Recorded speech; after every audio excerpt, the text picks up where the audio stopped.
I'm Steve Cuss. I'm the lead pastor here at Discovery. Hello everyone, I am Randy Larson. I am one of the pastors here at Discovery. Hi, my name's Jen Webster. I'm the children's director here at Discovery. Hi there, for those of you who don't know me, my name is Jacob. I'm the youth pastor here at Discovery. Right now, we are stuffing a whole bunch of children and a whole bunch of teens into our basement. We are really crowded down in the basement right now. I've opened a couple of satellite rooms upstairs in the conference room. We're looking at opening another one for our preschoolers, and our kids are packed in downstairs.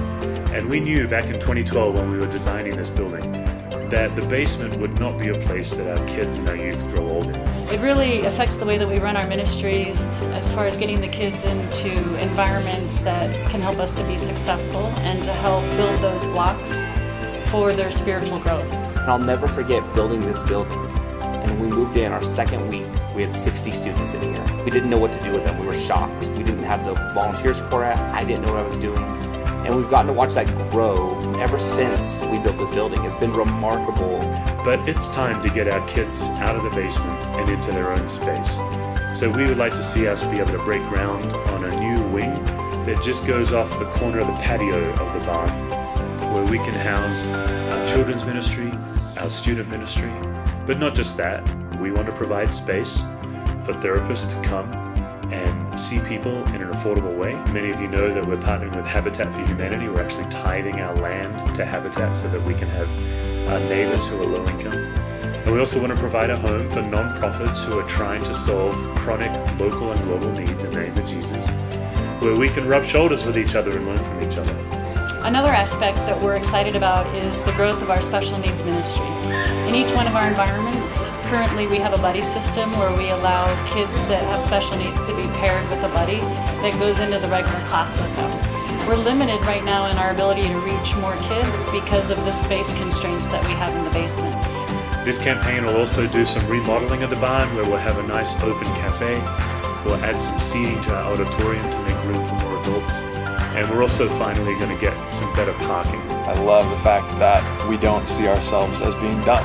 We did the portable thing and the tear down and the setup, and it would have been really, really easy to say, you know what, we've arrived. We have a church building and we're here, but I love the fact that we look at the 18 acres that we have and say, you know what, there's so much more that God could do and that we could be a part of. And the Unfinished campaign is really going to force us all to say, okay, what can we do in our faith that stretches us, that isn't just within our own control, but what can we do that causes us to trust God? The first time I ever succinctly heard the gospel was at Flatiron Church in Lafayette, Colorado. And it ended up taking me to a church in Longmont, Colorado called Grace Evangelical Free Church. They met me where I was. They helped me know who Jesus was. They were planted in 1971. I started attending there in 2002. That means those people who planted that church, many of them never met me and will never meet me, but I was an answer to prayer for them. And because of them, I'm on the path that I am right now. I remember I was going into my 9th grade year, going from middle school to high school, coming out of this really painful time where I didn't know who I was, and I was dying to be accepted and loved, and I was kind of compromising on who I was just to get approval from people.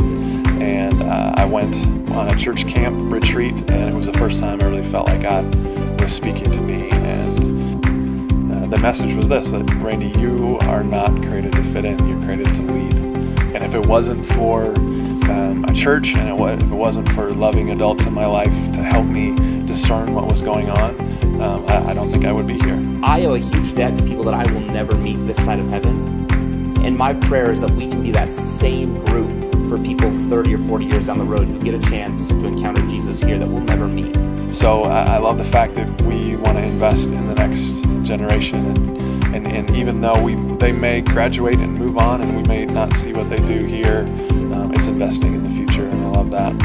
That's also the heart of this campaign. Every one of us was reached by a church where the people before us sacrificed so that we could hear the gospel. And really, that's also the impetus of the Unfinished campaign. So we're asking everyone to dig deep, to really consider what God's calling you to give, to step out in faith, to make a bold commitment so that God can take all of our commitments together and make a huge impact on our community and